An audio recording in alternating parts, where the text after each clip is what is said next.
Bienvenidos a su programa Salud TV. Llegamos al martes 9 de abril del 2019. En nuestra edición anterior hablamos del desarrollo emocional de los niños. Y en el set nos acompañó la psicóloga Jessica Parker, el pediatra Ángel Duarte y la fisioterapeuta Vanessa Chicas. Escuchemos un poco de lo que dijeron. Sociales cuando estén grandes. Lograr esa mayor empatía posible hacia las demás personas, cuidando siempre su sentido de valía personal.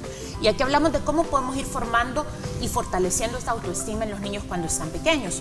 Por ejemplo, tenemos la parte del autoconcepto físico, que los niños, sin importar su forma física, sin importar cómo sean, puedan aprender a ver en ellos mismos estas potencialidades, estos aspectos que los hacen ser maravillosas personas a pesar de la forma física que tienen. Cómo vamos logrando que ellos no se estén comparando tanto, que en ciertas etapas es natural que los seres humanos nos estemos comparando, pero luego tenemos que llegar a encontrar en nosotros mismos eso que nos hace especiales e importantes. Los calma. Y uno dice, eso es mentira. Pero fíjate que yo tomo niños en mis brazos que están llorando y que pareciera que se van a morir de tanto llorar, y los tomo y sienten mi tranquilidad y el niño deja de llorar. Y la mamá se queda así como que si yo fuera el mago fancy. Y entonces ella se da cuenta que algo está mal en la relación con el bebé. Entonces sí, desde muy pequeñitos los niños manifiestan sus emociones, y si no los encarrilamos bien, van a manifestar emociones trastornadas. Y acuérdese usted, madre o padre que me ven ahora, que usted no va a ser ni el jefe, ni la maestra, ni el compañero de trabajo de su hijo durante toda la vida. Y entonces va a tener un niño que va a ser desagradable para los demás.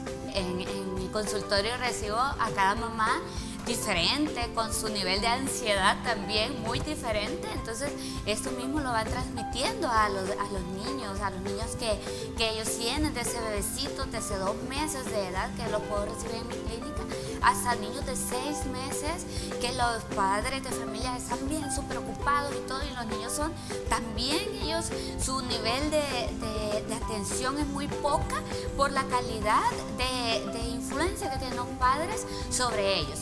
Las actividades que se hacen en terapia ocupacional no solamente desarrollan motricidad fina, motricidad gruesa, no, también es establecer la atención, las emociones, cómo los niños van a ser conscientes de su propio yo.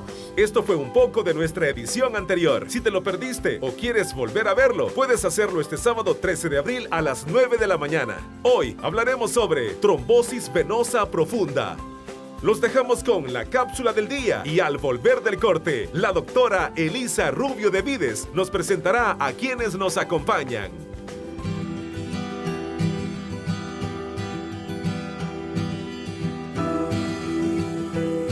La trombosis venosa profunda es un coágulo sanguíneo que se forma en una vena profunda en el cuerpo. Suele ocurrir en las piernas o en los músculos.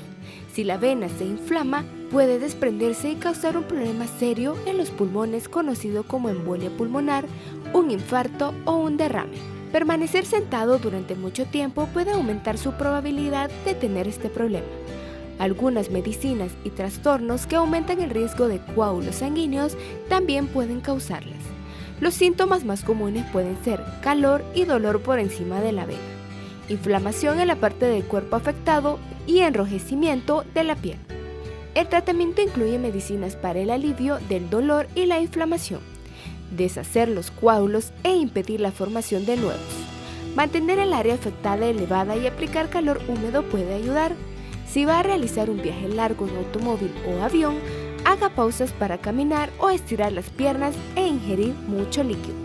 La trombosis venosa es la tercera causa de muerte cardiovascular después del infarto agudo de miocardio y el ictus.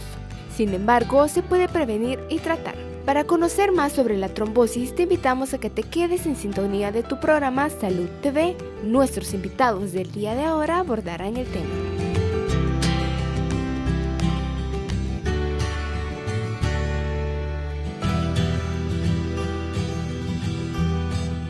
Disfruta de tus vacaciones de verano sin olvidarte de tu salud. Sigue este consejo gracias a Salud TV. Un consejo para estas vacaciones es evitar la humedad. Recuerde llevar ropa seca para que después de salir de la piscina o del mar se pueda cambiar y limpiarse muy bien, así como llevar sandalias, chancletas para evitar lo que es la humedad en los pies y evitar la infección por hongos o hongos en las uñas. Y también a los pequeñines llevarles el protector solar porque la exposición prolongada al sol puede hacer que desarrollen hongos propios. Esos son consejos para estas vacaciones. Este es un mensaje de Salud TV. Canal 21. Tome el control. Estás viendo Salud TV.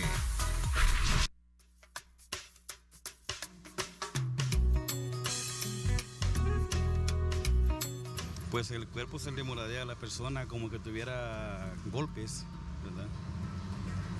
Ver dolores, fiebres por el mismo dolor. Pueden doler, puede ponerse rojo y un poco inflamado. Esos son los síntomas. Duele, o sea, siente uno como dormida las manos, sí. Pueda que sí, dolor, el malestar para caminar a todas ellas. Vea, ponerse en consulta rápido, lo más pronto, porque eso camina. Sí, dolor en el cuerpo, porque como dicen que es hinchazón, no circula la sangre. Sí, tal vez sí, desmayo, del mismo dolor va. Trombosis es un problema de índole coronario. Bueno, tal vez los síntomas no los podría decir porque mi profesión no es médico, pero sí le podría decir que algunas cuestiones son congénitas, ¿vea? O sea, hereditarias, pero en la mayor parte de casos es por el tipo de alimentación que la persona ingiere. Desde pequeño, pues, solo comida chatarra, soda, veneno, pues. Dolor y falta de aire. Que hay que tomar una aspirinita todos los días para que a uno no se le hagan caulos, que el de tope tapen la vena.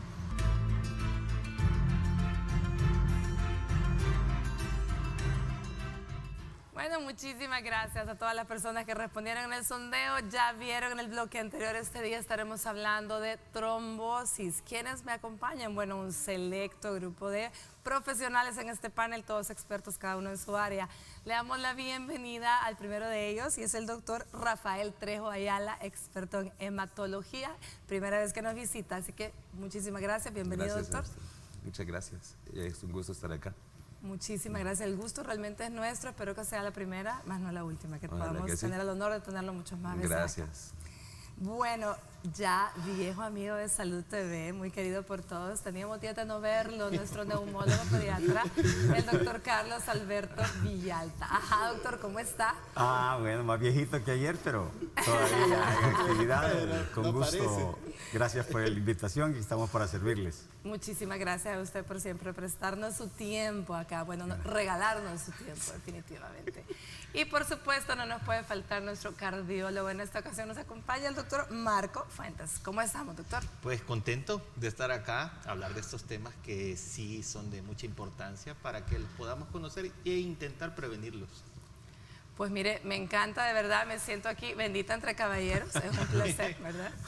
A ver, doctor, le vamos a dar la palabra primero a nuestro invitado de honor porque es la primera vez que nos acompaña. Gracias. Hablemos un poquito, ¿qué es un trombo? ¿Cuántos tipos de trombos hay? ¿Y cuáles son los factores de riesgo? Los trombos son coágulos, lo que la gente comúnmente llama coágulos. El sistema de coagulación es un sistema bien complejo. Realmente existen varios tipos de trombo, generalmente son dos, el blanco y el rojo. El blanco es el que se forma por plaquetas, usualmente en arterias, el que está asociado en el infarto agudo de miocardio, en infarto cerebral.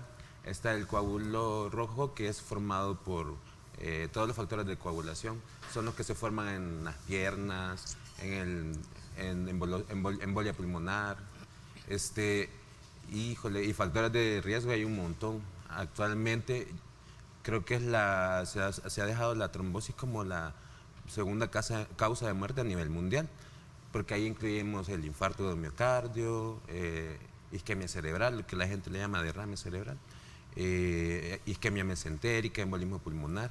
asociada sobre todo a obesidad, a problemas de colesterol, triglicéridos, pacientes con fracturas o hospitalización de manera prolongada, es también con factor de riesgo alto. Inclusive actualmente hay unas escalas que deberíamos de aplicar a todas las personas para ver si tienen riesgo de padecer o de tener un trombo, ¿verdad? Muy interesante. Bueno, cuando hablamos de trombosis, entonces estamos hablando que pueden haber trombosis a nivel de venas, a nivel de arterias, ¿cierto, Marco? Así es. Quizás como para tomar en cuenta el fenómeno de las venas o hay que tomar en cuenta que los lugares más afectados son las venas de las piernas. En el problema de venas tenemos dos grandes mundos, el mundo de lo que llamamos la insuficiencia venosa y el mundo de la trombosis venosa profunda. La insuficiencia venosa está relacionada a fenómenos del sistema superficial de las venas de las piernas y la trombosis venosa profunda, por eso se llama profunda, porque son las venas, como dice la palabra, más profundas, o sea, más internas, y son las venas gruesas. La insuficiencia venosa, si lo queremos simplificar, podemos decir que son las varices, pero quizás no vamos a hablar de eso ahora, sino que el fenómeno de trombosis venosa, que es un fenómeno totalmente independiente del fenómeno de la insuficiencia. Con la trombosis, pues, como decimos, ¿qué es lo que hacen las venas? Las venas llevan sangre desde la punta del pie hasta el corazón y del corazón lo lleva hacia los pulmones. Entonces, cuando ocurre un fenómeno en este sistema, pues ya sea por lo que ya mencionamos, es lo que se llama la tríada de Virchow, estasis venosa, el fenómeno de hipercoagulabilidad, que pues ya nos va a hablar el doctor, y el fenómeno de daño del vaso, eso puede originar un fenómeno de trombo, ¿verdad? Ahora bien, doctor Villalta, yo creo que se nos han quedado dentro de los factores de riesgo los más comunes también, aparte de todos los que ya mencionaron y los básicos para todas las enfermedades, ¿verdad? Sedentarismo. Bueno, eso será. Yo quisiera aprovechar la oportunidad para contar una anécdota porque me parece que es bien importante. Desde hace unos 40 años no se me olvida un paciente que ingresó al hospital por una insuficiencia respiratoria y al hacerle la investigación no se encontró realmente una causa evidente. Pero posteriormente, al hacer más exhaustivos en la investigación, se encontró lo siguiente, que creo que hay que tomar en cuenta. Hablamos de lesión en un vaso o en una vena de los miembros inferiores. Y en este caso, esta paciente tenía una mascota, un perrito. Y el perrito, cada vez que ella lo acariciaba, el perrito la acariciaba a ella, pero golpeándole la pierna. Ese golpeteo llegó a producir un daño en la circulación. Y ese daño en el vaso de la circulación arterial y venoso produjo la trombosis, la formación del trombo, porque una de las causas es el daño de la pared del vaso. Y eso produjo la trombosis. Del trombo, de ese coágulo grande, se desprende y se desprendió una partícula, y ese es el émbolo, que viaja por todo el cuerpo y va a entrar directamente al corazón y de ahí a la arteria pulmonar.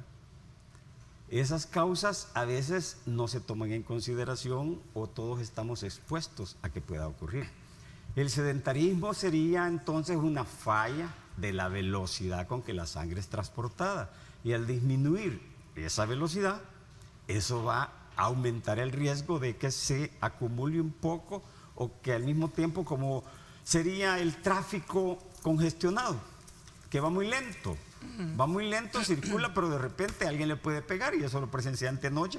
Si al salir iba un carro adelante, el otro iba a salir del parqueo, los dos se veían, y se vieron tanto que hasta se tocaron, golpearon los dos guardafangos. Igual, todas las células que van en el torrente sanguíneo pueden chocar y producir y desencadenar toda una cascada de acontecimientos, y se llama la cascada de la coagulación.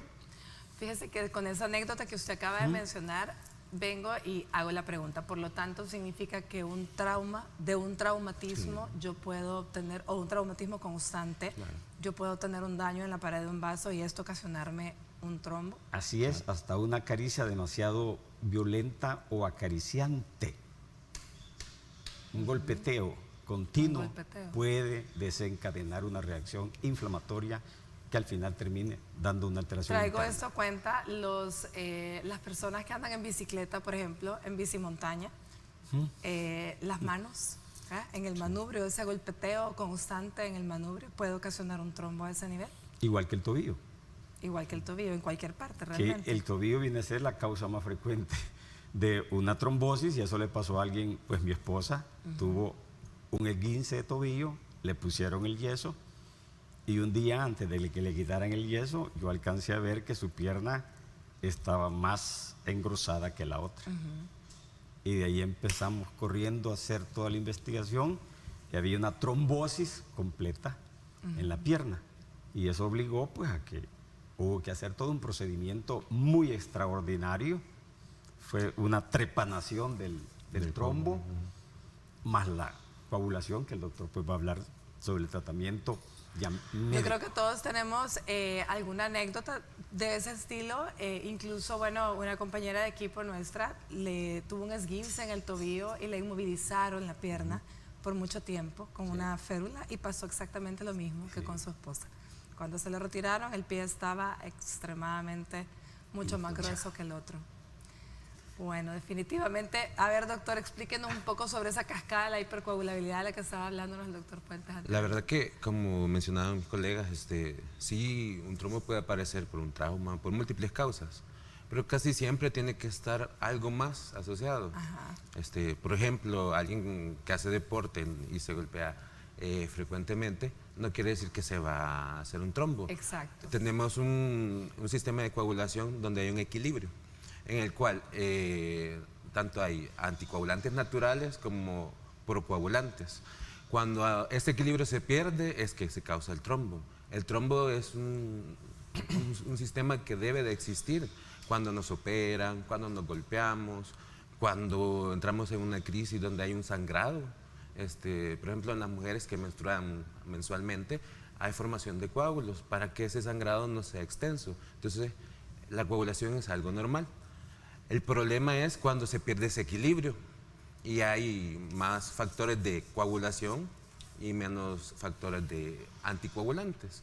Por ejemplo, en la obesidad. En la obesidad hay mayor riesgo porque el sistema venoso de las personas que padecen de obesidad, y añádanle diabetes, hipertensión, hipertrigliceridemia, sus venas ya están calcificadas. Entonces es más fácil que con un trauma formen un coágulo. Igual las personas que tienen cáncer. El cáncer está completamente asociado a la trombosis. Inclusive nosotros anticoagulamos profilácticamente en la persona con cáncer. Igual las personas que tienen trombofilias hereditarias. Muchas mujeres que jóvenes no logran tener hijos, tienen múltiples abortos, etcétera, pueden tener una trombofilia hereditaria, que son anticoagulantes naturales que todos tenemos y que evitan que todos los días hagamos un coágulo, porque si no tenemos ese equilibrio, podemos hacer un coágulo en cualquier momento, ¿verdad? Entonces hay enfermedades en las que nacemos con la deficiencia de esos anticoagulantes naturales. Igual pueden desencadenarse, pueden ser leves o bien intensos, y a veces se desencadenan con un proceso leve, porque yo ya me he golpeado, no me he formado un coágulo. No es por eso que va a formar un trombo. Entonces el embarazo, por ejemplo, el embarazo es un factor de riesgo para trombosis. Y precisamente, sabe, doctor, usted acaba de mencionar, el embarazo es una situación importantísima de mencionar, y tenemos en enlace vía telefónica con la doctora Aleida Marroquín Parducci, ginecóloga, con quien precisamente vamos a conversar de ello. ¿Qué tal, Aleida? ¿Cómo está? Bien, muchas gracias por el espacio esta tarde. Aquí a la orden para compartir los cambios que se dan en el embarazo y que favorecen la trombosis venosa profunda. Cuéntanos un poquito la situación, porque ahí tenemos dos escenarios: la paciente con el antecedente de una trombosis y la paciente que durante el embarazo genera una trombosis. Cuando ya tenemos el dato del antecedente, pues la decisión clínica, recordemos que en el embarazo tenemos dos pacientes que son de igual importancia, el binomio de mamá y bebé, y es buscar el tratamiento que sea mejor para la mamá y evitar que se vaya a formar un coágulo pero siempre teniendo los cuidados de la edad gestacional para adaptar el tratamiento según lo que cause menos efectos sobre el bebé. Y como mencionaba el doctor también, pues en el embarazo hay un aumento, una activación de los factores de coagulación, es un estado de hipercoagulabilidad. Entonces muchas veces se desencadenan cuando hay un riesgo, se forman coágulos y estos inciden, pueden tapar la placenta y generar una pérdida gestacional. Entonces hay un beneficio de iniciar una terapia y también tener la perspectiva. En el periodo postparto se incrementa aún más el riesgo en personas que ya tienen algún cambio o un factor hereditario. Entonces ahí es mucho más fácil el tratamiento en el sentido que ya nació el bebé, pero no como perder la perspectiva, es decir, ya nació el bebé, entonces ya no tengo que cuidar, sino siempre los cuidados hacia la mamá. Bien. ¿Cuál sería la recomendación a todas las pacientes embarazadas? Porque la idea no es que realmente todo el mundo se ponga ahí nervioso pensando que todos podemos tener un trombo o que en el embarazo nos puede dar esto, pero tenemos que conocer los factores de riesgo y lo importante, pues, cuidarnos y hacerles saber a nuestros médicos nuestros antecedentes, ¿sí? Pues primero que nada, como siempre señalamos, nunca automedicarnos y menos en un embarazo. Siempre acudir a un médico de cabecera. Dentro de los factores de riesgo tenemos edad arriba de 35, cuando hemos tenido más de 3 embarazos, obesidad, tabaquismo, antecedentes familiares, o si ha habido una formación previa de un coágulo en nuestro cuerpo, pérdidas gestacionales a repetición. Todo esto es parte de un interrogatorio completo, un control prenatal, y es algo que tenemos que señalar como pacientes. La vía del parto, en este caso, en los embarazos que tienen ya sea el antecedente o que han desencadenado una trombosis, ¿tiene algo que ver para la decisión en el momento de la vía del parto, Aleida? En cualquier procedimiento quirúrgico, incluso un encamamiento por más de 3 días, aunque no hay una cirugía, se considera un factor extra de riesgo. Y en general una cesárea o incluso podría ser un parto vaginal con una esterilización postparto, todo esto nos aumenta el riesgo en cierto porcentaje. Es de valorar, dependiendo de la combinación antecedentes, cuadro clínico y procedimiento, si se va a iniciar o no una terapia con anticoagulación. Es decir, que cesárea no es sinónimo de requerir anticoagulantes, excepto en casos particulares. Bueno, recomendación final para las pacientes que quieren embarazarse. Pues mantener siempre un control cercano, no automedicarse y estar pendiente de realizar todos los exámenes, porque a veces se nos indican y decimos no tengo este riesgo o tal vez no lo necesito.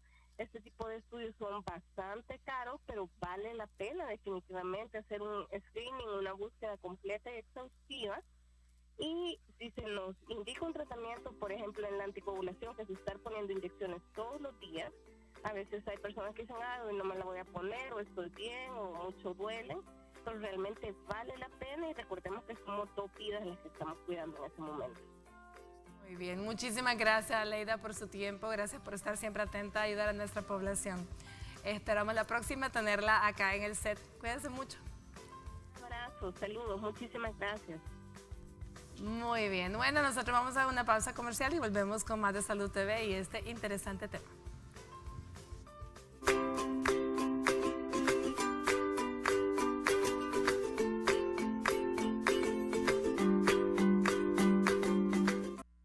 Estás viendo Salud TV.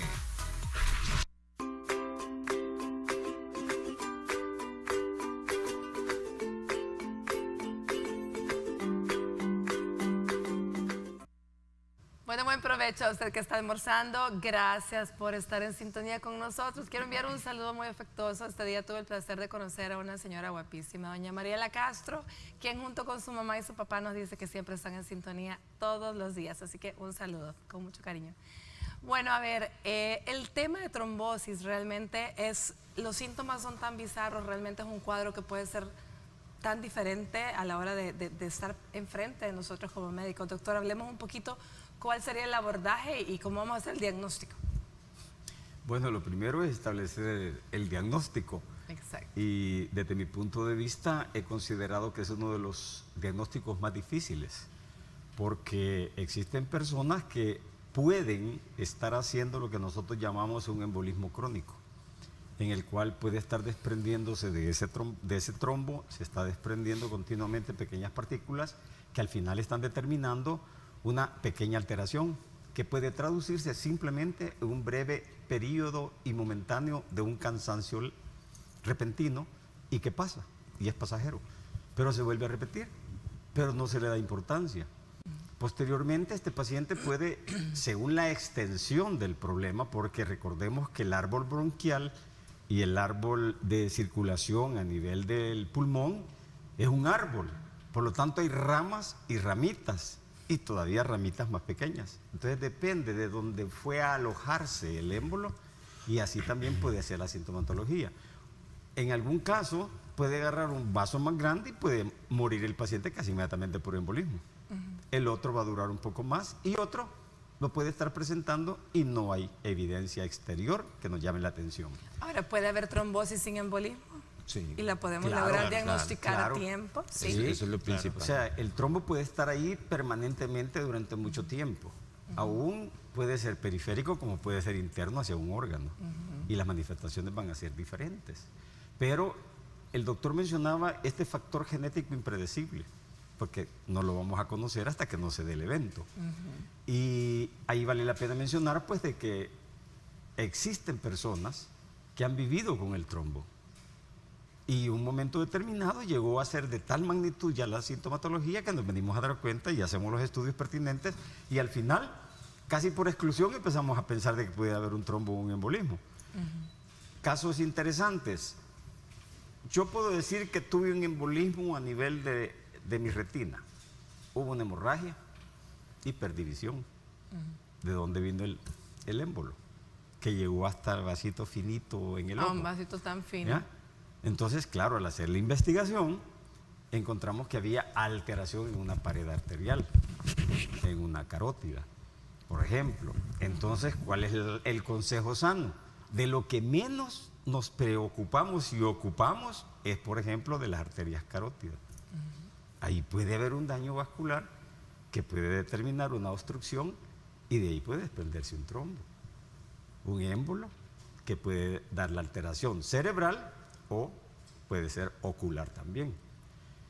Si yo tengo un paciente en quien sospecho una prueba simple a nivel valorar respiración e intercambio y oxigenación, una toma de saturación de oxígeno a nivel del dedo. En cada consulta, si yo tengo mi saturómetro, se lo pongo en el dedo. Si la saturación está abajo de 94, por ejemplo, puedo considerar que está normal porque no llegó a 90. Pero si en una segunda visita sigue siendo eso y el paciente me refiere que de pronto se siente cansadito, me puede hacer pensar en que algo está ocurriendo. Nada más, solo tengo que pensar algo está ocurriendo y tengo la obligación de investigarlo más a fondo. Esto también sirve para aconsejar a los pacientes que no vean del todo mal un examen que les parece que no es pertinente con lo que ellos están contando. Pero el médico también tiene alguna sospecha y por eso manda un determinado examen. Interesante. ¿Qué otros métodos de diagnóstico o formas de abordaje tenemos para llegar a al meollo de dónde está el problema, doctor Trejo? Lo más importante es, como decía el doctor, diagnosticarlo antes de que sucedan estas complicaciones. Sí. Por ejemplo, un embolismo pulmonar, un embolismo cerebral. Casi siempre, como son dos tipos de trombos, arterial y venoso, entonces los venosos casi siempre se dan en las extremidades inferiores. Las pacientes son más frecuentes en mujeres, ¿verdad? Para empezar, aunque se puede dar en hombres. Se les inflama la extremidad, hay dolor, hay aumento del calor, se pone roja la pierna o la extremidad. Si es arterial, es al revés, se pone, es por falta de oxigenación, entonces se pone isquémica, se pone negrito, empieza a adelgazarse la piel, como se da en los diabéticos. Es importante diagnosticarlo y sospecharlo desde que está en esas fases, porque así evitaremos que llegue a lo que nos comentaba el doctor, que se haga un pedacito de ese coágulo, se desprenda y suba por la circulación y vaya al pulmón, vaya al corazón, vaya al cerebro. Y esas son fáciles de diagnosticar, digamos. hay que historiar bien al paciente, buscar sus factores de riesgo. Es decir, si es un paciente que me dice, paso sentado todo el día en mi trabajo, no hago ejercicio, tengo los triglicéridos altos, tengo colesterol alto, soy hipertenso, soy diabético, y ya tiene una semana que se le ha hinchado la pierna, es casi seguro que tiene una trombosis, ¿verdad? Entonces, diagnosticarla y darle tratamiento en ese momento, porque si se me pasa y pasa un mes, 2 meses, como dice el doctor, y vive con el trombo, el paciente... Es una bomba de tiempo. Exacto, y puede ser hasta mortal, o dejar una lesión cerebral en la que quede el paciente con un impedimento para siempre, ¿verdad? Bueno, ¿qué les parece si vemos un poquito en la nota de sección, en la próxima sección, el food style? Veamos cómo la alimentación adecuada puede ayudarnos a la circulación. Veamos.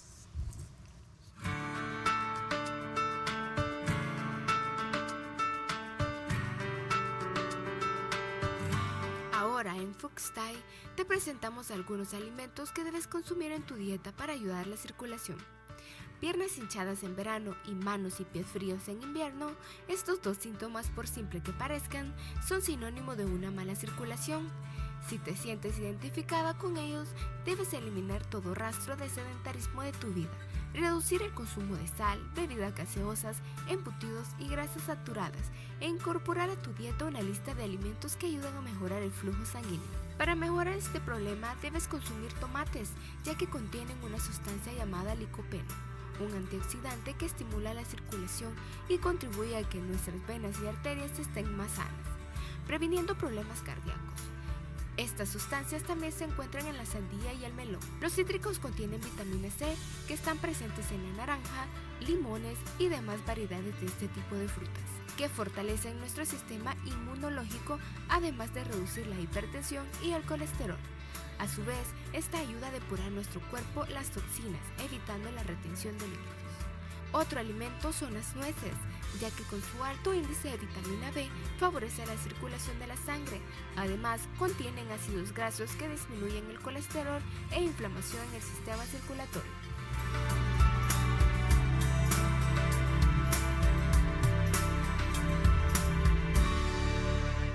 Bueno, realmente siempre hemos dicho que la comida sea tu medicina para que no tengas luego que tomarte las medicinas como que es comida, ¿verdad? Doctor Fuentes, a ver, comentemos un poco.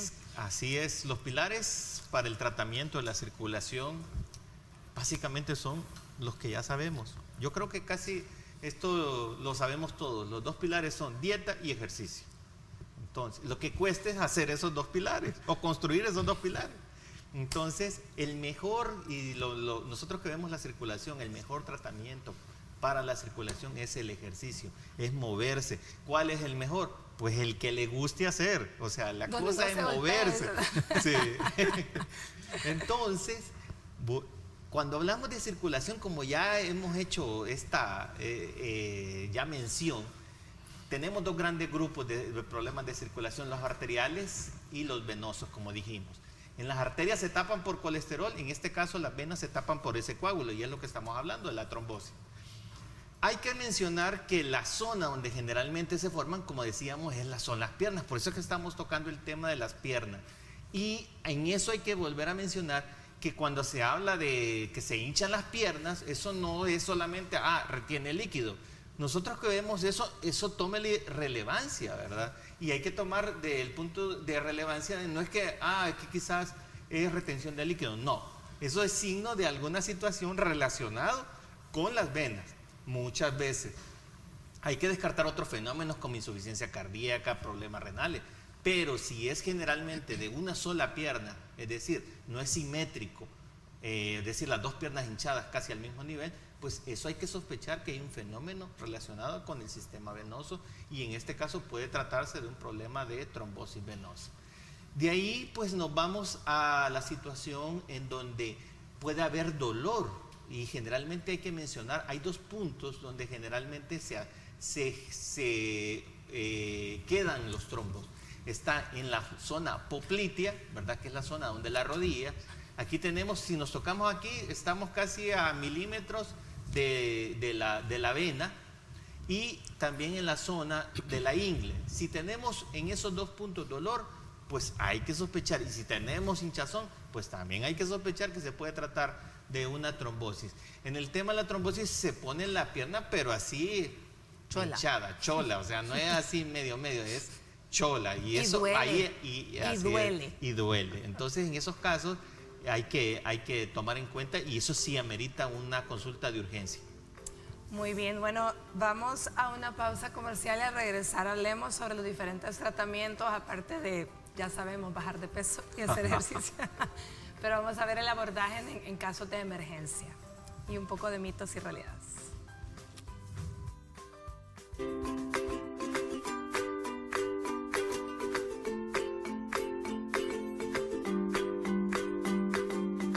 Estás viendo Salud TV.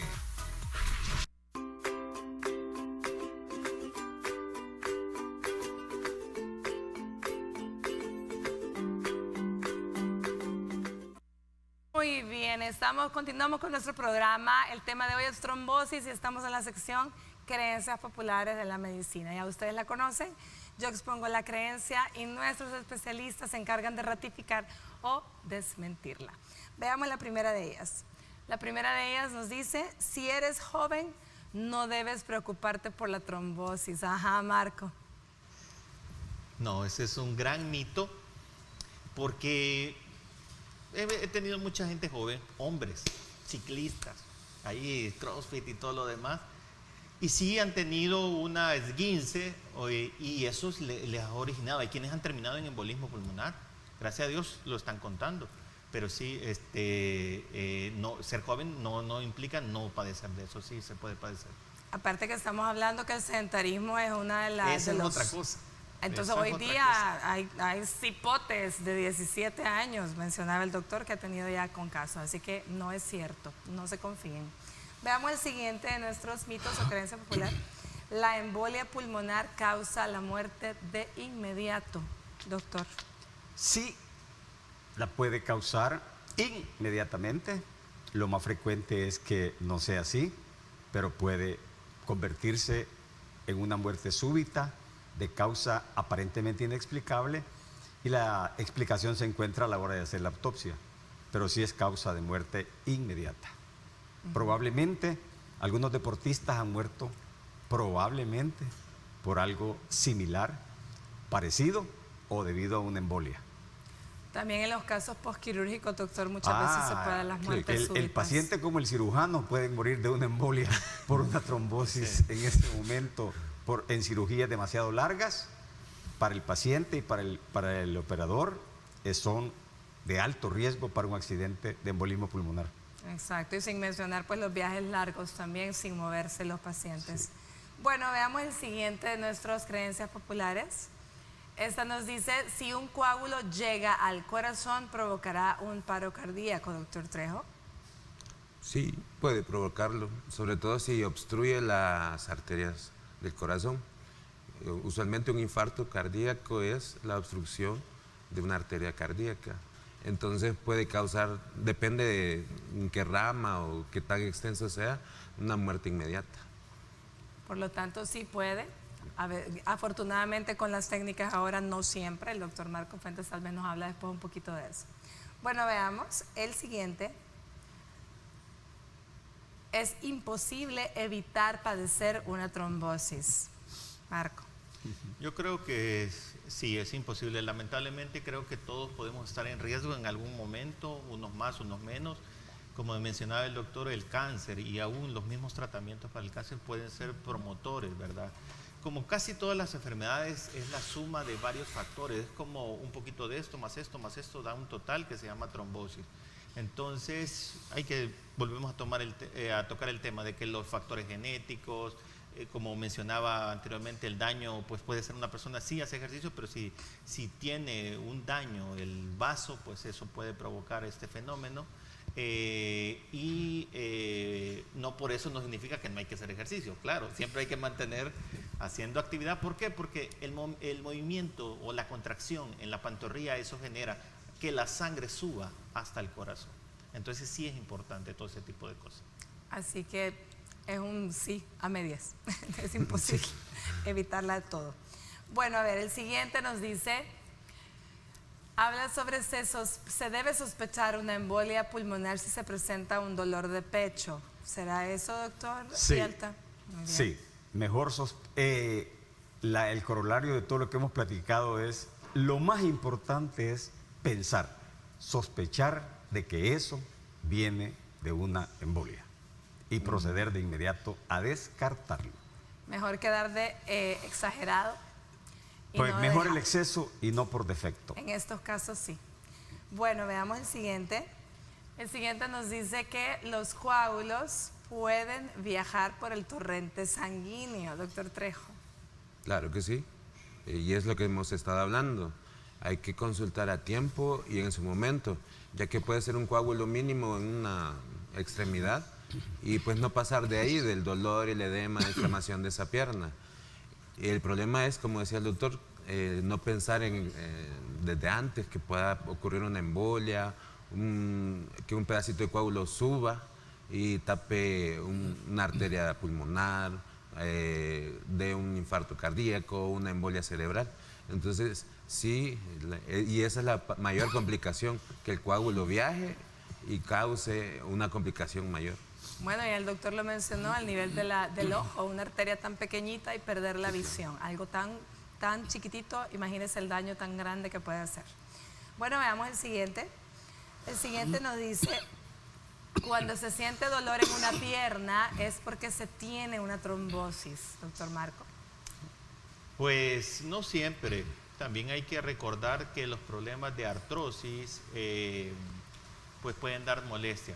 Como mencionaba, hay puntos bien característicos en esta zona de atrás de la pierna, en la zona de la ingle.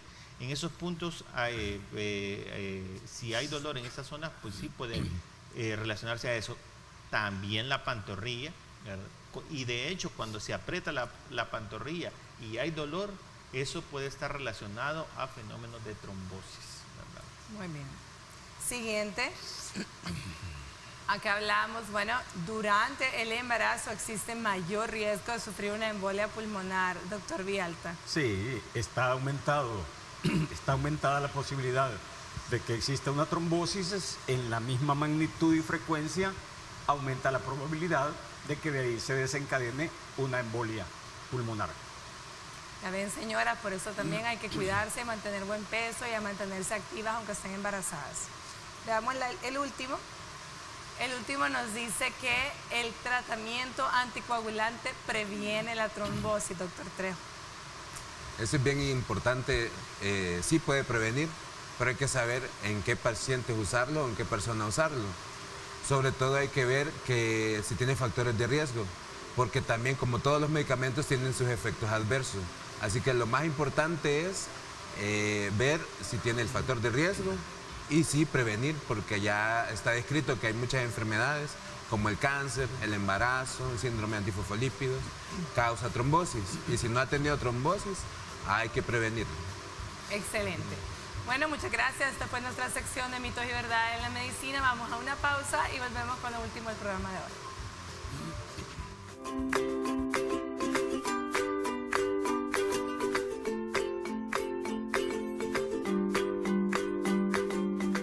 Estás viendo Salud TV.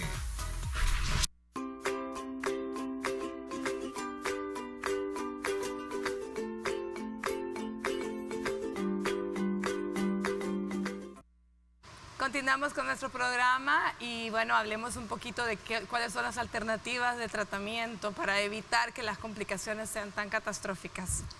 Bueno, mencionábamos que el fenómeno existe, hay una obstrucción del flujo de sangre, eso es lo que está pasando, por eso es un problema de circulación. Entonces, ¿qué es lo que está pasando? Se obstruye, cuando hablamos de trombosis venosa profunda, es como que se obstaculice toda una gran carretera, ¿verdad? Y porque el sistema superficial es un poquito más delgado que ese sistema profundo. Entonces, como quien dice, la pierna deja de circular casi en su mayoría su sangre desde la punta del pie para llevarla al corazón. Por lo tanto, es un fenómeno bastante, digamos, complejo. Ahora, si es una vena delgada, pues el fenómeno va a ser un poquito de menor magnitud, pero si es en el mero tronco, por decir así, el fenómeno va a ser mucho más grande. ¿Cómo lo diagnosticamos? Pues de primera línea tenemos la el ultrasonido, o lo que llamamos el Doppler. En el Doppler, pues simple y sencillamente vemos la alteración de flujo y a la vez podemos llegar a ver ese trombo, que a veces se ve casi como los bebés, que se mueve dentro de la misma vena, y ahí ya hicimos el diagnóstico, ¿verdad? Y luego tenemos el fenómeno, aunque hoy poco a poco ha quedado en desuso, la flebografía. Pues cuando son trombos más pequeños y más distales, la flebografía es una de las técnicas que de hecho todavía se puede seguir ocupando para fenómenos de ver pronóstico a largo plazo, cuando ya se ha dado tratamiento después de tratamientos con anticoagulantes. Entonces tenemos un trombo, pues damos tratamientos primero con anticoagulantes. Si tenemos un fenómeno agudo y de mucha magnitud, podemos dar pues a veces fibrinolíticos, que son sustancias que pueden deshacer el trombo. Y la otra alternativa, que es lo que hacemos nosotros, es un intervencionismo vascular. ¿En qué consiste? Que nada más a través de un pullón con una aguja empieza y mete una serie de, por decir así, alambritos, y como literalmente se hace fontanería pura, se va tratando de ver y ir buscando que se vaya recuperando ese flujo. Una vez se va recuperando. Tratando de deshacerlo. Así es como se ve, como que fuera gelatina, sí, así literalmente. Y ahí, de hecho, ahí mismo se inyectan sustancias trombolíticos para tratar de hacerlo más líquido y recuperar la circulación. En ese proceso se pueden ocupar balones, que lo que hacen es apachar o deshacer ese trombo y poner lo que llamamos un stent, que es como un tubito de metal o una mallita que genera que se recupere o se restablezca la circulación. También dentro de ese tratamiento existe lo que llamamos la colocación de filtro de vena cava, que se pone en la zona donde están después de las dos ilíacas, ¿verdad? O sea, de donde viene la sangre de las dos piernas. Se pone como una sombrillita, literalmente, se mete así en un orificio súper pequeño y luego, estando dentro, se abre y queda eso como un taponcito para que ningún coágulo de las piernas se vaya hacia los pulmones. Bueno, gracias al cielo por los cardiólogos intervencionistas, por todo lo que se puede hacer. Pero lo mejor es cuidarnos para evitar eso. Se nos terminó el tiempo. Muchísimas gracias, Marco. Doctor Trejo, un placer haberlo tenido, doctor. Que no se repita, ¿verdad? Okay. Gracias a ustedes. El día de mañana hablaremos de ruptura del ligamento cruzado. Estamos hablando de rodilla. Así que por hoy les deseo que tengan una linda tarde de martes y que Dios me los bendiga.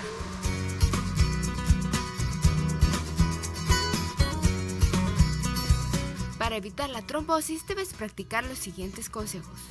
Es importante que uses ropa, calcetines o medias holgadas para que no te afecte en la circulación de la sangre de las venas, y en el caso que tu médico te recomiende medias especiales que son llamadas de comprensión, es esencial que las utilices para mejorar el problema. También es importante que levantes las piernas 15 centímetros por arriba del corazón de vez en cuando, así estimular el recorrido de la sangre por las venas.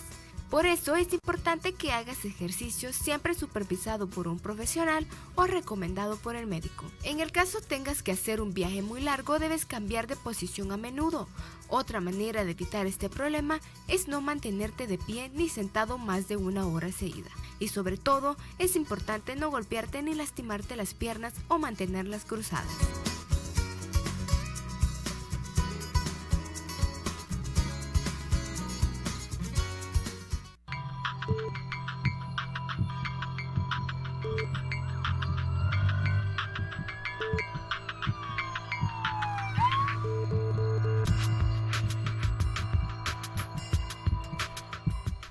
Este miércoles, en Salud TV.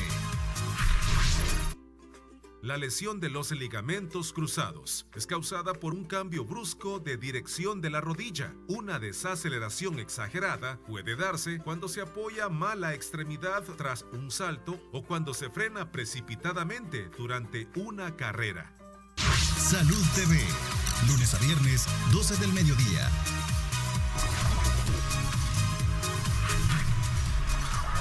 Canal 21. Tome el control.